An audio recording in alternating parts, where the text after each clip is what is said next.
Assalamualaikum warahmatullahi wabarakatuh. Perkenalkan, saya Fadilatul Fitriani dari kelas PGMID. Di sini saya akan menjelaskan tentang pendidikan dengan dimensi gender sosial inklusi atau GSI. Nah, yang pertama saya akan menjelaskan tentang konsep pendidikan inklusi. Konsep pendidikan inklusi ini merupakan konsep pendidikan yang mempresentasikan keseluruhan aspek yang berkaitan dengan keterbukaan dalam menerima ABK atau anak berkebutuhan khusus untuk memperoleh hak dasar mereka sebagai warga negara, yaitu pendidikan. Nah, istilah inklusi berasal dari bahasa Inggris, yaitu inclusion, yang berarti mengajak atau mengikut sertakan atau penerimaan anak-anak yang memiliki hambatan dalam kurikulum, lingkungan, interaksi sosial, dan konsep diri atau visi misi sekolah. Inklusif dapat diartikan sebagai cara berpikir dan bertindak yang memungkinkan setiap individu merasa diterima dan dihargai. Nah, ada beberapa ahli yang mengungkapkan tentang konsep pendidikan inklusi. Nah, di sini saya mempunyai 4 menurut para ahli. Yang pertama yaitu dari Hildeon Olsen yang mengungkapkan bahwa pendidikan inklusi adalah sekolah harus mengakomodasi atau menerima semua anak tanpa memandang perbedaan kondisi fisik, intelektual, sosial, emosional, linguistik ataupun kondisi yang lainnya.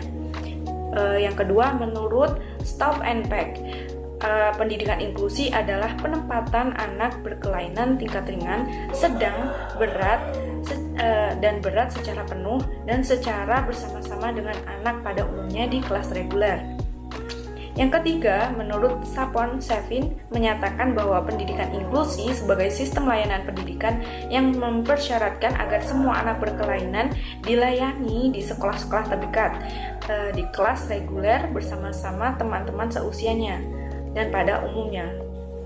Nah, sedangkan menurut Peraturan Menteri Pendidikan Nasional Republik Indonesia Nomor 70 Tahun 2009 menyebutkan bahwa pendidikan inklusi adalah sistem penyelenggaraan pendidikan yang memberikan kesempatan kepada semua peserta didik yang memiliki kelainan dan kemampuan atau potensi atau bakat istimewa untuk mengikuti pendidikan atau pembelajaran dalam satu lingkungan pendidikan yang sama dan secara bersama-sama dengan peserta didik pada umumnya.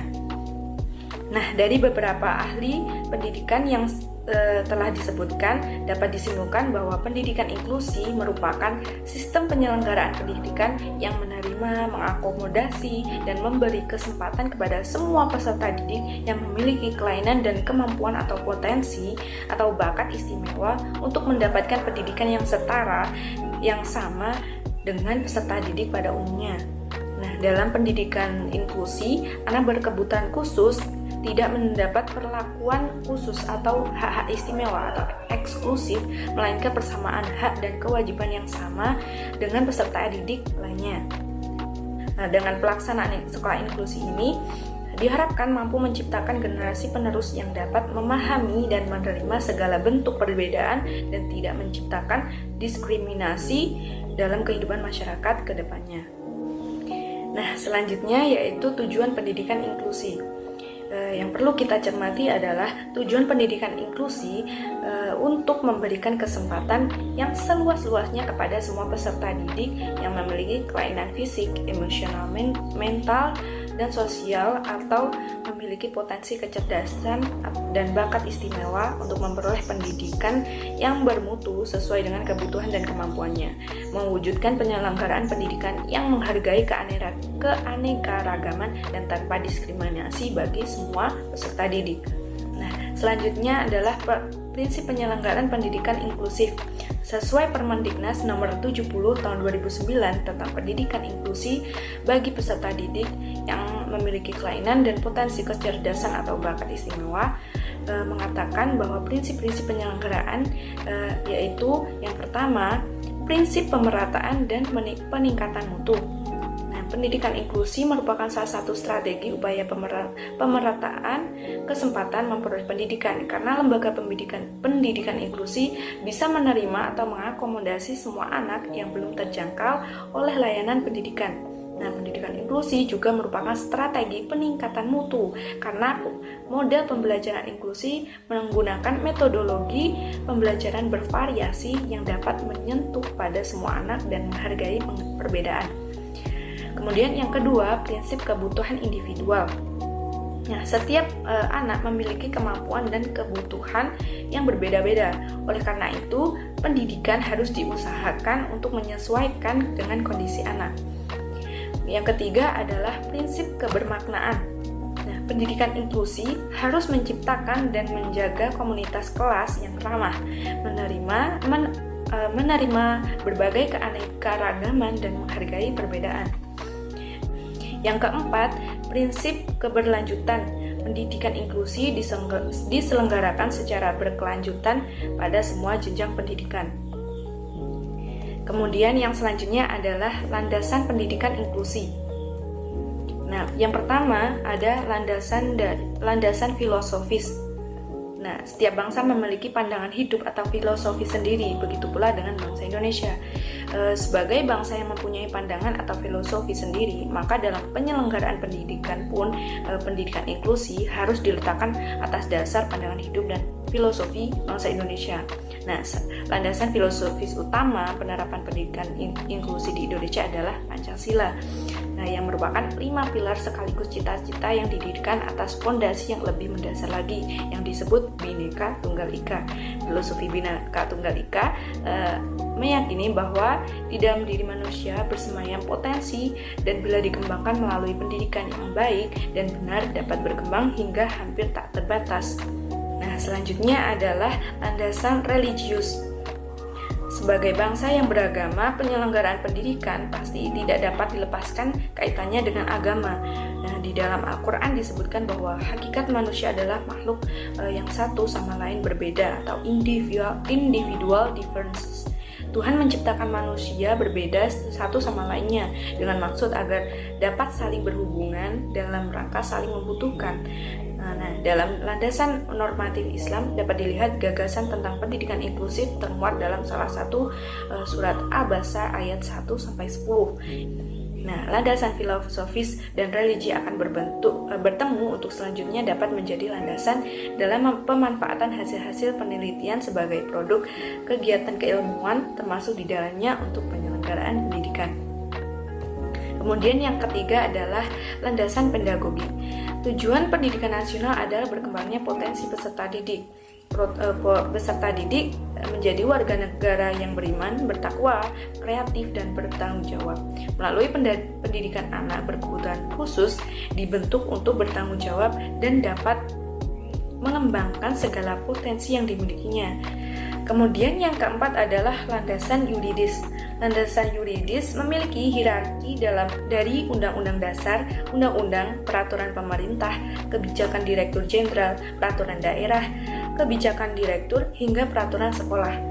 Juga melibatkan kesepakatan internasional yang berkenaan dengan pendidikan.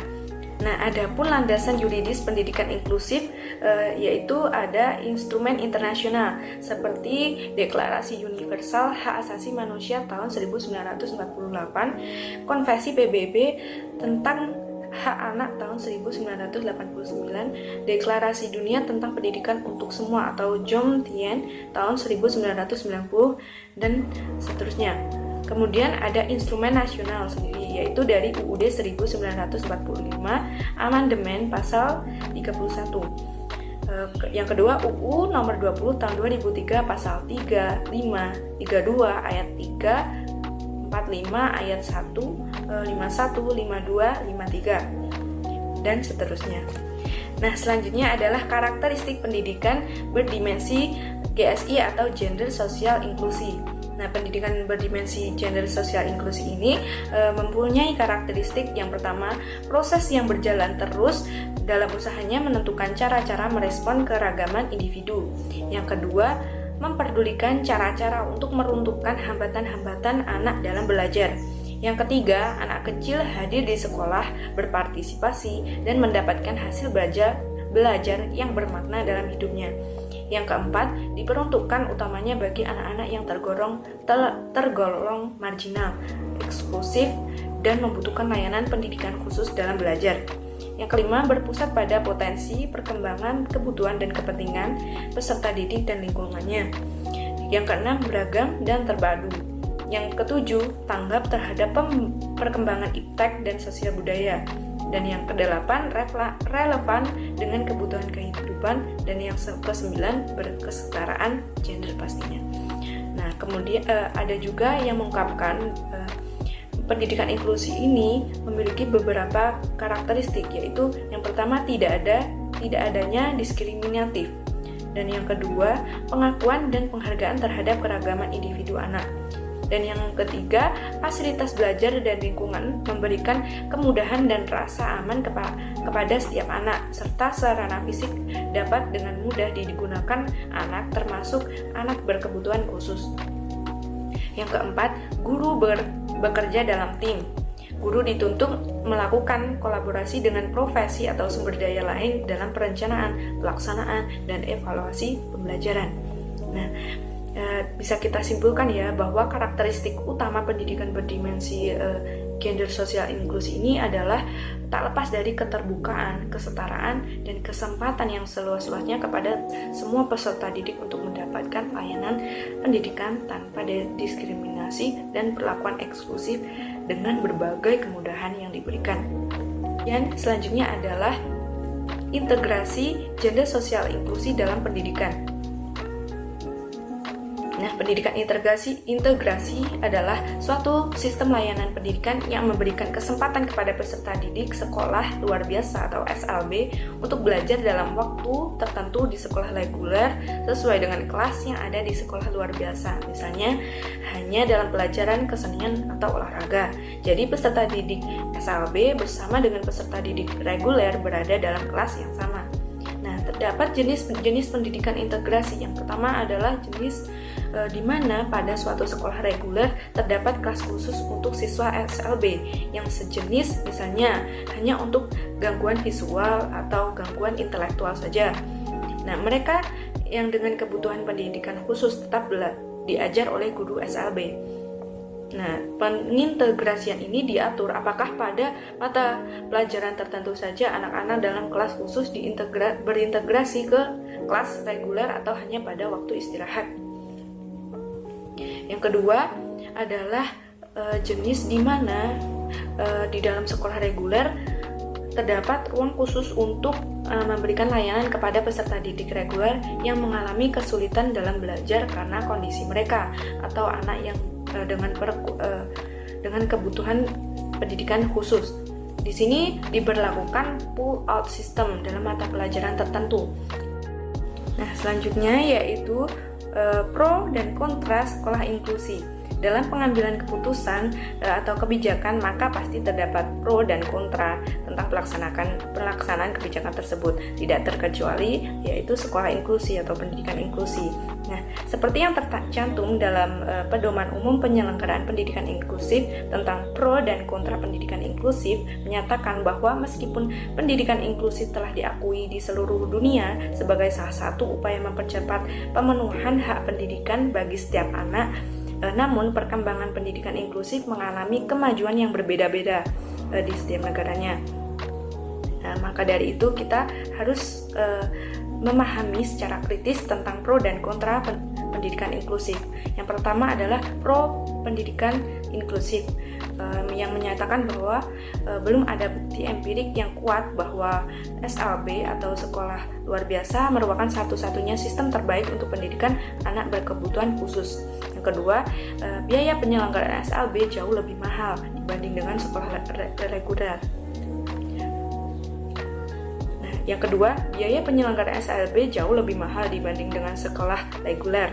Yang ketiga, banyak anak berkebutuhan khusus yang tinggal di daerah tidak dapat bersekolah di SLB karena jauh atau biaya yang tidak terjangkau. Kemudian yang keempat, SLB merupakan sekolah yang memisahkan anak dari kehidupan sosial yang nyata, sedangkan sekolah inklusif lebih menyatukan anak dengan kehidupan nyata. Nah, yang kelima yaitu banyak bukti di sekolah reguler terdapat anak berkebutuhan khusus yang tidak mendapatkan layanan yang sesuai. Yang keenam, penyelenggaraan SLB berimplikasi adanya labelisasi anak cacat yang dapat menimbulkan stigma sepanjang hayat, yaitu orang tua tidak mau ke SLB atau sekolah luar biasa. Yang ketujuh, melalui pendidikan inklusi akan terjadi proses edukasi kepada masyarakat agar menghargai adanya perbedaan. Kemudian, kontra pendidikan inklusif menyatakan bahwa peraturan perundang-undangan memberikan kesempatan pendidikan khusus bagi anak berkebutuhan khusus.